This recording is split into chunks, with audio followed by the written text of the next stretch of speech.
The call for help the galaxy was burning. For months, the war had spread from one system to the next, like fire racing across dry grass.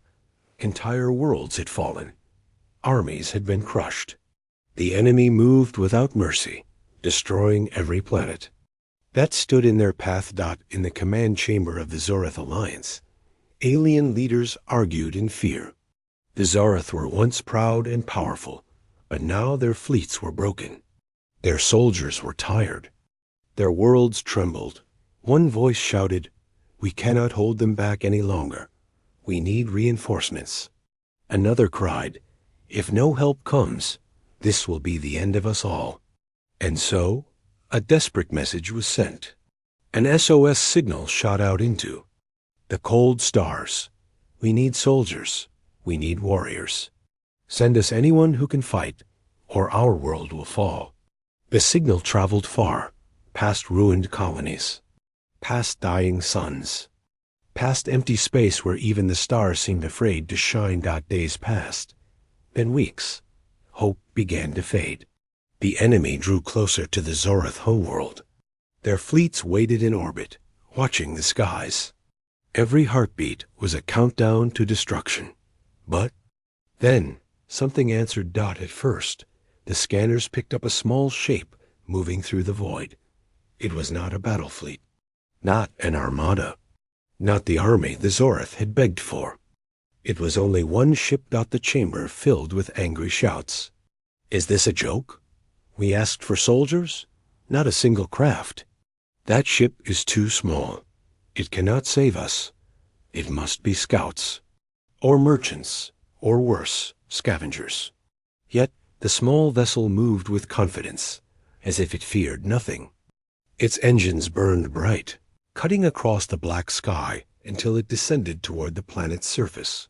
When the craft landed, the Zorath waited, confused. Their commanders stood ready, their soldiers armed. They expected giant armored warriors to march out. They expected machines of war, forged from some mighty empire. Instead, the door opened, and humans walked out. The chamber went silent. They looked fragile compared to the tall, scaled Zorath. Their skin was soft, their bodies smaller. Their armor was light.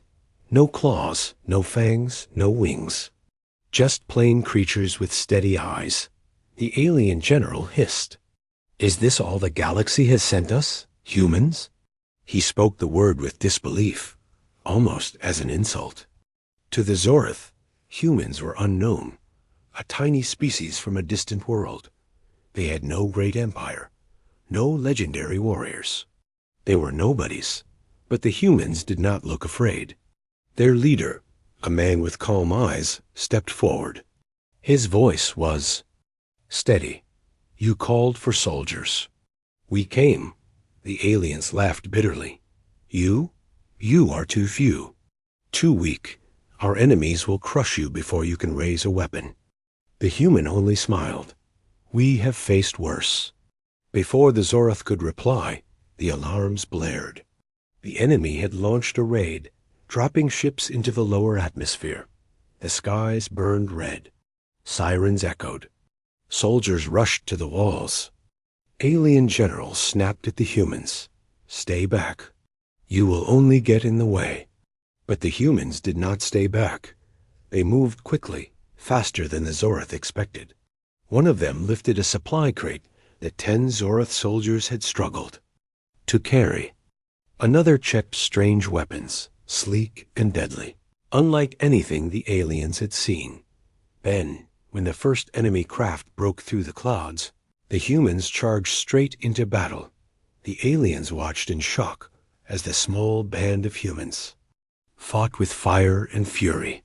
Their movements were sharp, their eyes focused. They wasted no motion, no time. Every step was purpose, every strike was power. One human leapt onto an enemy machine, tearing it open with explosives. Another dragged 2 wounded Zorath soldiers to safety while firing at the enemy with one hand. They fought not just with weapons, but with clever tricks, setting traps, using terrain, turning chaos into order, The Zorth commander stood frozen. These were no ordinary soldiers.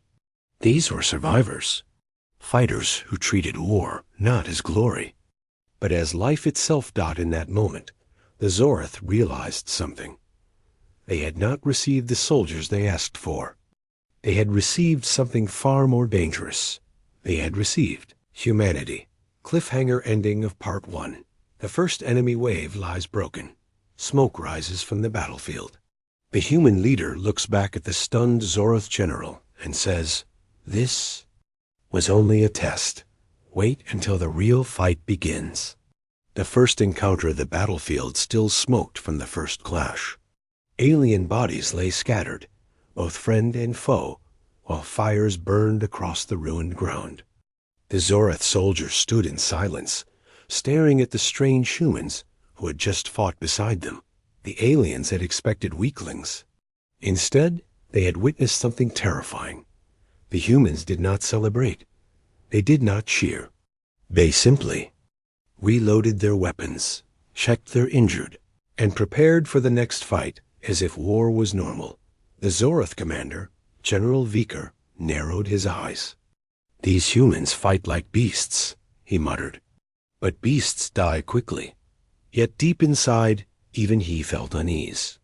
The humans had fought with a kind of madness he had never seen. They smiled in the face of fire. They laughed while bleeding. It was not normal. Hook. The aliens' doubt that night in the Zorth war camp, the humans were given a corner tent. Soldiers whispered as they watched them eat. "Too small. Too soft. They cannot save us." The humans heard the whispers, but did not argue. Their leader, Captain Elias Kane, only smiled. "They don't trust us," one of his crew sighed. "They will," Kane replied, "when the real enemy arrives." The Zorth scoffed at such confidence. To them, humans looked fragile. No claws, no scales, no armored skin. Just flesh and bone. How could such beings survive? But the Zorth were about to learn. The enemy returns at dawn. The sky trembled again. Enemy warships descended, larger this time. The Zorth soldiers scrambled to their stations, shouting in fear. General Viker barked orders. "Defend the eastern wall. Hold your ground." He turned to the humans. "Stay here. Do not get in the way. This is a war, not some training game." The humans exchanged a look. Then Kane spoke softly, almost amused. "General, if we stay here, you will lose your wall in minutes." "Trust us," Viker sneered. "You think you can teach us war?" Kane's eyes hardened. "No, we will show you." And then the humans ran toward the eastern wall before Viker could stop them. Humans take the field. The enemy poured across the fields in armored vehicles, their weapons glowing with deadly light. Zorth soldiers fired back, but their lines began to bend. Fear spread through their ranks. Then the humans moved. One climbed a tower, dragging a heavy cannon into place by himself. Another slid under enemy fire, planting strange mines that exploded. In brilliant flashes, Kane shouted orders, not with fear but with sharp precision. "Left flank ambush. Right side fall back, then strike. Use their weight against them." The humans turned the battle upside down. Instead of fighting with brute strength, they used speed, tricks, and cunning. Where the Zorth stood firm and got crushed, the humans bent like water, then struck like fire. The shock of survival in the middle of battle. A Zorth soldier was cornered, pinned by enemy fire. A human grabbed him, dragged him out, and threw him to safety. The soldier gasped. You risked yourself for me." The human only grinned, blood dripping from his arm. "That's what we do. Nobody gets left behind." The Zorth soldier felt something new. Respect. Soon, other aliens noticed it too. Humans fought as if every life mattered. They bled for strangers. They risked death without hesitation. And somehow, they smiled through it all. The Zorth realized These were not just soldiers. These were something else. Fear turns to awe by. End of the fight. The battlefield was silent again. The enemy had been driven back. Smoke rose from broken war machines. General Vickers stepped forward, his eyes wide. You humans, you should not have survived that. No one should have. Kane wiped the dust from his face. We're used to impossible odds. The general studied him carefully. Where do you come from? Earth, Kane answered simply. Name meant nothing to the Zorath. But the way Kane said it, the weight in his voice, made the aliens pause. Cliffhanger. The enemy's new order far away. Aboard the enemy flagship, their commander snarled in anger. Reports showed strange fighters, humans crushing his troops. Who are they? He demanded. They are called humans, an officer replied.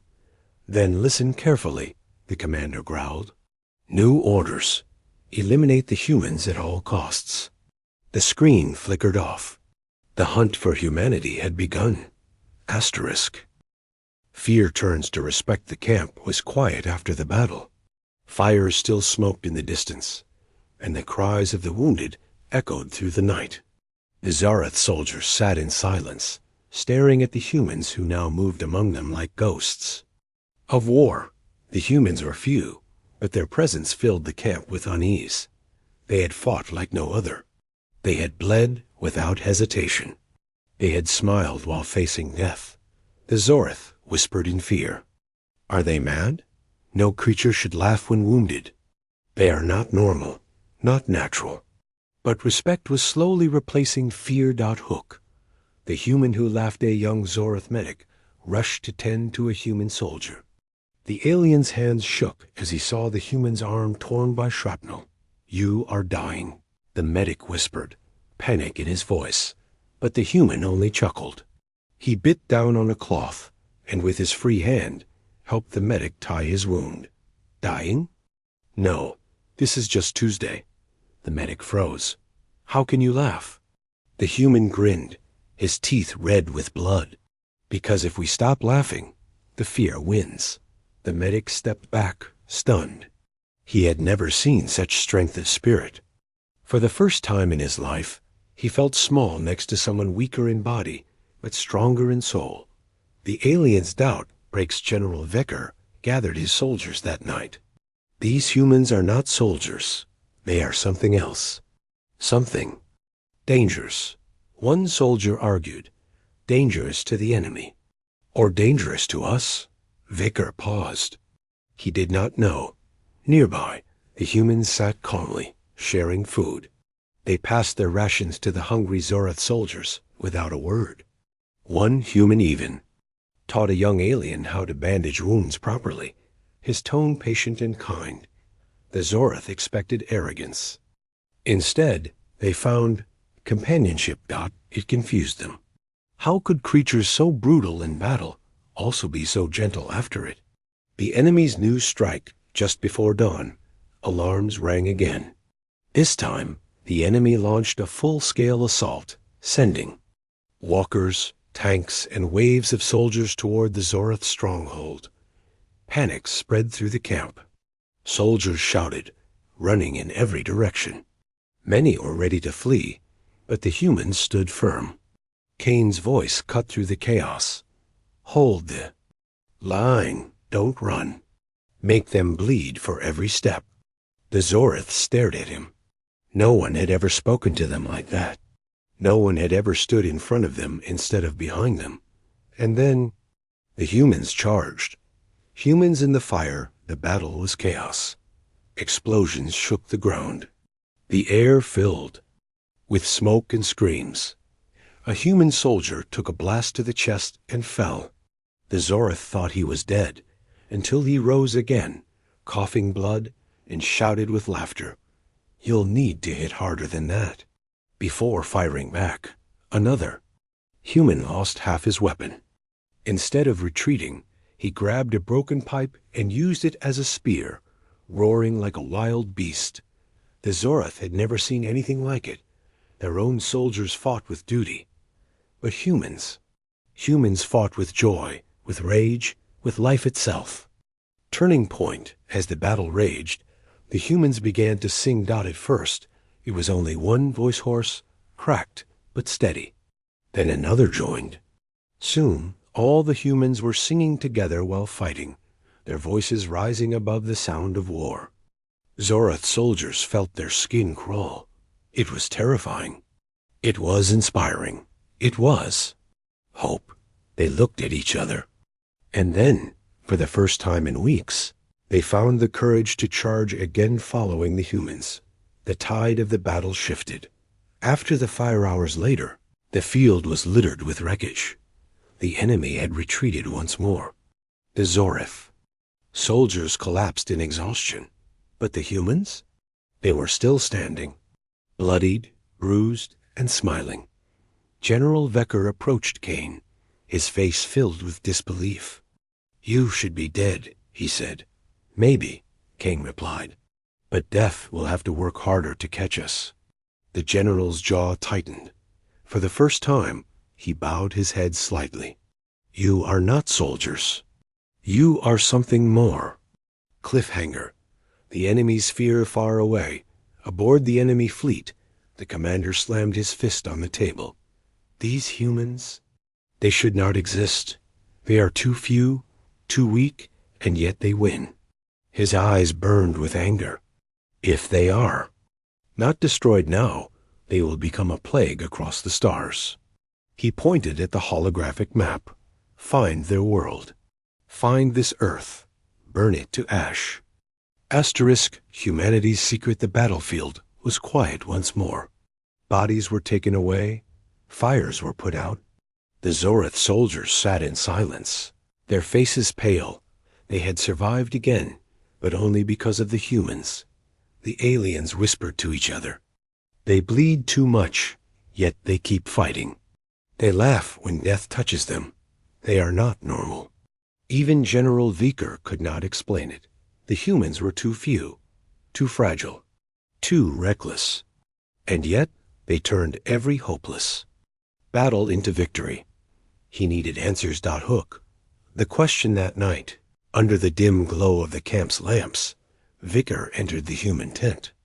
The air smelled of smoke and blood. The humans sat calmly, sharpening weapons and stitching wounds as if nothing had happened. Kane, their leader, looked up. "You want to ask," he said. Vecker's jaw tightened. "What are you?" Kane smiled faintly. "We told you already. We're human." "That is not enough," Vecker growled. "No species should fight like you. You don't fear pain. You don't fear death. Why?" The humans glanced at each other. Silence filled the tent. Then Kane leaned forward. "Because of where we come." From the truth of a Deathworld, Kane reached into his pack and pulled out a small device. It flickered with light, showing images. Green forests, vast oceans, endless mountains. "This is Earth," he said. The Zorath stared. It looked beautiful, peaceful, too peaceful. But then the images changed. Storms tearing apart cities. Earthquakes splitting the ground. Volcanoes exploding fire into the sky. Predators hunting, teeth and claws dripping with blood. This is also Earth, King continued. A world that kills us every day. Poisonous plants, deadly animals, weather that breaks bones, diseases that hunt us as much as we hunt them. On Earth, everything tries to kill you, even the ground you walk on. The Zorath soldiers shivered. One whispered, "Your planet is a nightmare." Kane's eyes hardened. Yes, and that nightmare shaped us. We are children of a death world. We do not fear pain or death because we live with it from birth. The alien's shock Vecker's mouth went dry. "Your world forged you into this?" Kane nodded. "Earth taught us one rule. Adapt. Or die." We learned to fight storms, beasts, hunger, sickness. And when the galaxy sends us enemies, we treat them the same way. The tent fell silent. The aliens finally understood why humans laughed in the fire. why they smiled through blood, why they did not break when others would. They were not fearless. They were simply used to surviving the impossible. The enemy approaches. Before the Zorath could speak further, the alarm howled across the camp. Scouts rushed in. The enemy is moving. A full fleet is descending. Panic spread. The Zorath scrambled, shouting in fear. They had seen the enemy's true strength before, was enough to crush worlds. Viker turned to Cain. We cannot win. This, not against a fleet. But Cain only smiled that dangerous human smile. Then it's a good thing we don't plan to fight them your way. The human spread a map on the table. Cain pointed at the canyon outside the stronghold. Here, we will lead them in. When they are inside, we collapse the walls, bury their machines, trap their soldiers, turn their strength against them. The Zorath stared. That is madness. We will all die. Cain shrugged. Maybe, but if we do nothing, you die anyway. This way, at least we fight on our terms. There was silence. Then one Zorath soldier stood up. His voice shook, but his eyes were firm. I will follow the humans. Another rose. Then another. Soon the whole camp echoed with voices. We will follow. General Viker clenched his fists. He hated it. He feared it.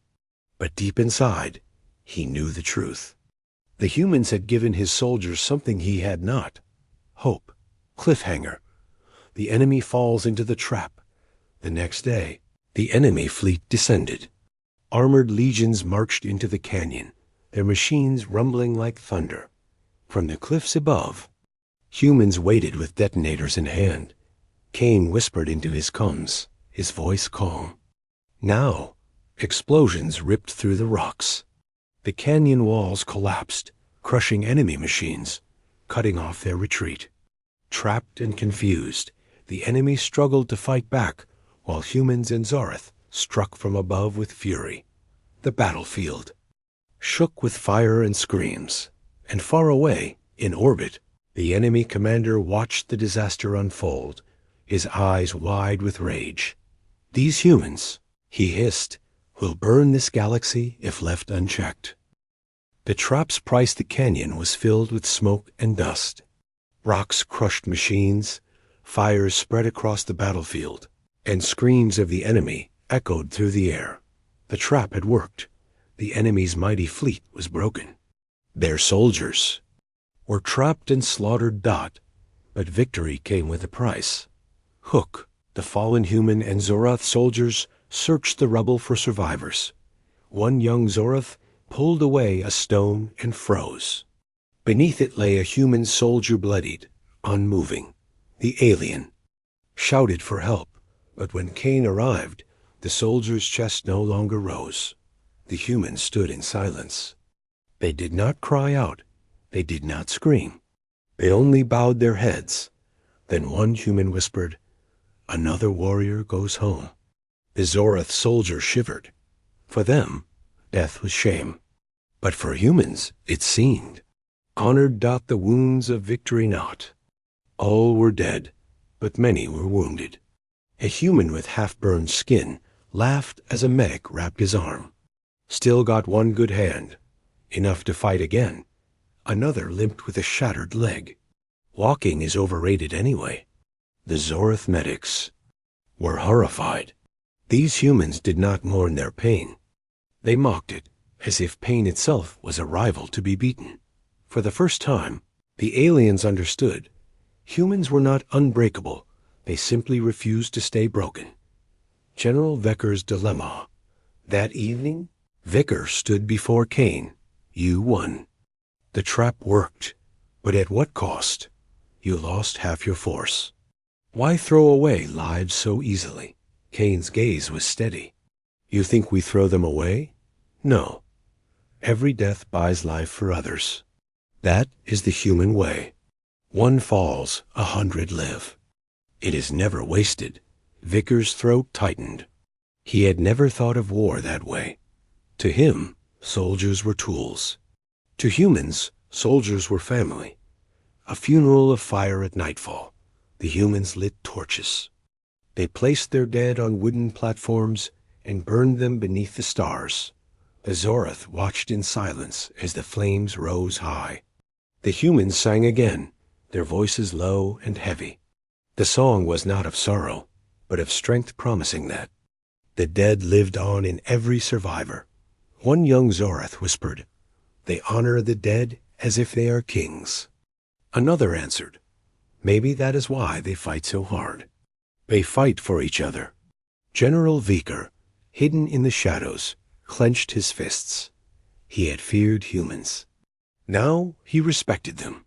The enemy strikes back, but the night of mourning did not last long. A sudden blast split the sky. Enemy bombers rained fire from above, striking the camp. Soldiers screamed as explosions tore through tents and supplies. Cain roared, "Get down!" He grabbed a Zorath child, throwing himself over her as fire washed across the ground. When the smoke cleared, many lay dead. But Cain still stood, his armor blackened, his arms shielding the girl. The Zorath stared at him in awe. He was not protecting his own. He was protecting theirs. The commander's rage far above the battlefield. The enemy commander slammed his fist against the screen. Even with bombs, they endure. These humans refuse to die. This is not war, it is infestation. He leaned closer to the map, eyes blazing. Find their home.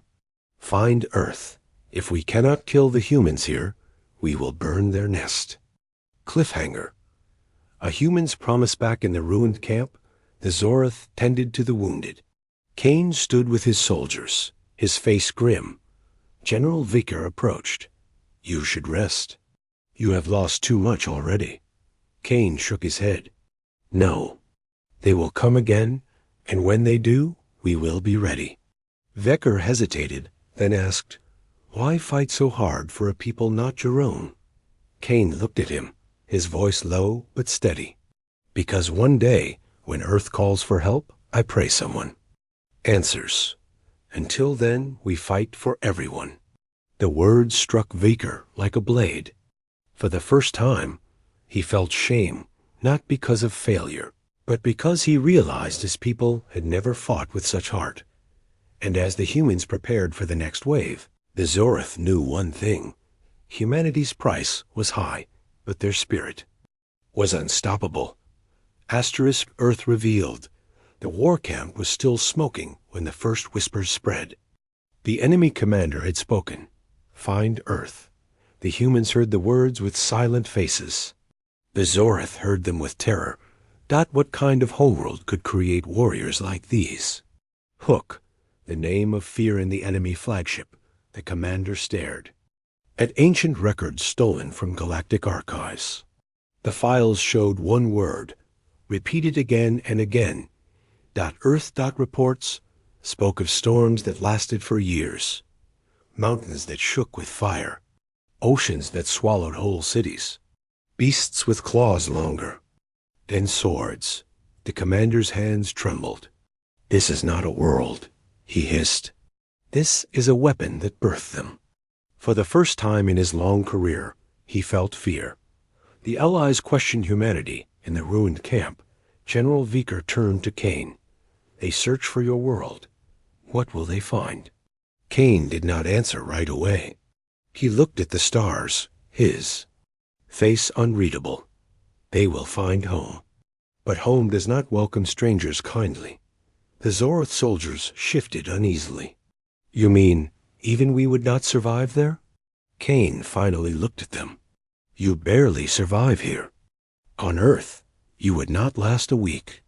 The words were not prideful. They were cold truth. Flashback. A glimpse of Earth that night. Cain shared more. Around the fire, the humans showed recordings of their world. Zorath soldiers leaned close as they images flickered. A lion chasing down prey in golden grasslands. A shark breaking through waves with teeth like knives. Blizzards freezing entire valleys. Lightning striking forests into flames. The Zorath gasped. "Your world? It hates you. One human smiled grimly. No, it loves us. It teaches us. The enemy's discovery far away, probes pierced the darkness of space. The enemy fleet found the blue planet at last. Earth dot from orbit, it looked harmless, beautiful, even. Green and blue, wrapped in white clouds. The enemy commander sneered. This is the nest? Pretty. Too pretty. Burn it. But as the first probe entered the atmosphere, it sent back strange signals. Powerful storms disrupted its systems. Radiation spikes fried its sensors. Finally, a flock of massive birds tore it apart mid-air. The last image was a human city shining with lights alive, watching, waiting. The commander clenched his fists. So, the nest has teeth. The humans decide back in the camp. Cain gathered his soldiers. They will reach Earth soon. We can't stop that, but we can decide what happens when they arrive. General Vicker frowned. You mean to fight? Them there? Cain shook his head. No. If Earth is attacked, the whole galaxy will suffer. Our planet does not forgive. The Zorith were confused. Forgive? What do you mean? Cain's eyes hardened. When Earth is threatened, we become something worse than soldiers. We become survivors who will not stop until the enemy is ash. That is the secret of humanity. The Zorith's choice the aliens murmured among themselves. Fear filled their voices. But slowly, a new sound joined determination. One Zorith soldier stepped forward. Then we will stand with you. If Earth falls, we all fall. Better to fight beside humans than against them. Another followed, and another. Soon, the whole camp shouted the same vow, with humanity. General Vicker closed his eyes. He had spent his life fearing death. But now, fighting beside humans, he felt something new. Not fear, not despair, not hope, not cliffhanger. The march to Earth, the humans looked to the stars. Above them, the enemy armada moved toward the blue planet. Cain strapped his armor, his voice low, but unshaken. They wanted soldiers. Instead, they found humanity. Now they will see where we come from. And with that, the march to Earth began. The galaxy held its breath. For the first time in history, the war was no longer about land or power. It was about survival against the children of a Deathworld. And the enemy had just stepped into humanity's home. Asterisk. The final stand on Earth. The sky above Earth burned with fire. Enemy ships filled the orbit, their black hulls blotting out the stars. Their weapons glowed, ready to turn the blue planet into ash dot. But below, Earth did not tremble. It waited. Hook. The enemy's pride on the flagship bridge. The enemy commander raised his fist. Burn their nest. Show the galaxy these Deathworlders are nothing but myths. Cannons charged. 1,000 beams of light streaked toward Earth. And then vanished. The beams scattered across the atmosphere, swallowed by storms, bent by strange magnetic fields. Lightning lashed out, tearing through enemy ships like a living defense. The commander's mouth fell open.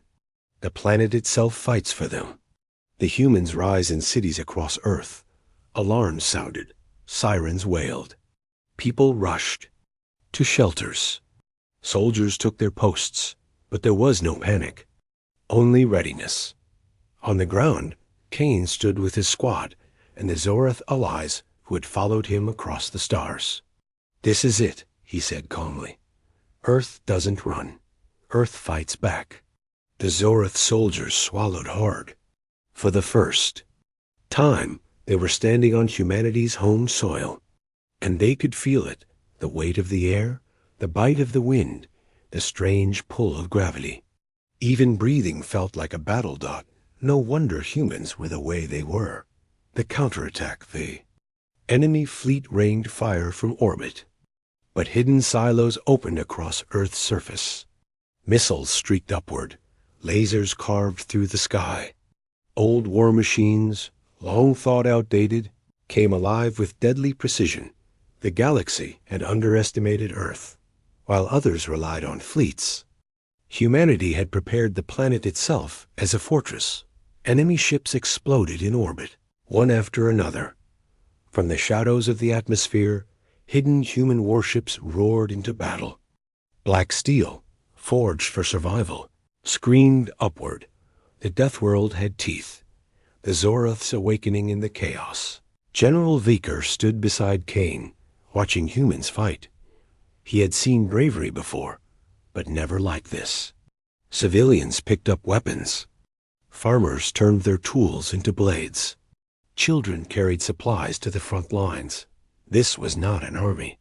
This was a people. Vicker whispered, almost in awe. When humanity fights, it is not soldiers alone. It is the whole world. Kane gave a small, grim smile. Now you understand our secret. The enemy falls the battle, raged in orbit and on the ground. The enemy commander sent wave after wave, but each broke against. The fury of Earth.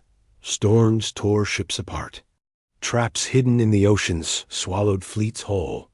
In the mountains, human guerrillas struck with deadly accuracy. And always, always, the humans stood up again, even when bloodied, even when broken. Finally, as the commander watched his fleet crumble, his rage turned to horror. This planet cannot be conquered, he whispered. This species cannot be broken. The final blow. Kane led the final charge. With Zoroth allies at his side, he boarded the enemy flagship. The halls shook with battle. Face dashed to face with the enemy commander. Kane said only one sentence. You wanted soldiers. Instead, you found humanity. And with that, he struck. The commander fell, his empire with him. Cliffhanger ending. A new dawn. When the smoke cleared, Earth still stood. Burned, scarred, but unbroken. The Zoroth bowed their heads. Before the humans, you are more than warriors. You are survival itself. Kane looked to the sky, where the wreckage of the enemy fleet burned like falling stars. Remember this, he said. If the galaxy calls, humanity answers. But never forget Earth remembers everything. The war was over, but the legend of humanity had only just begun. Asterisk.